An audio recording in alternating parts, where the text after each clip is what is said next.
Magandang araw sa lahat. Simulan na ulit ang trabaho. Back bicep ang project ko ngayon.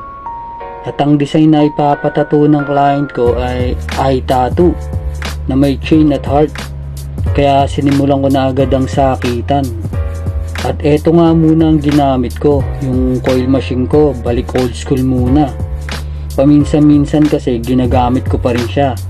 Dahil dyan sa mga ganyang makina na yan, dyan ako nagsimula at nahasa. At ang needle na ginamit ko dyan ay 5R lang hanggang matapos. Pointillisimo ang ginawa ko sa mga shading nya.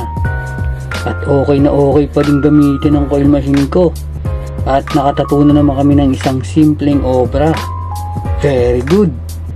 Kaya sa mga nagbabalak at gusto magpatato dyan, mag-message lang po kayo.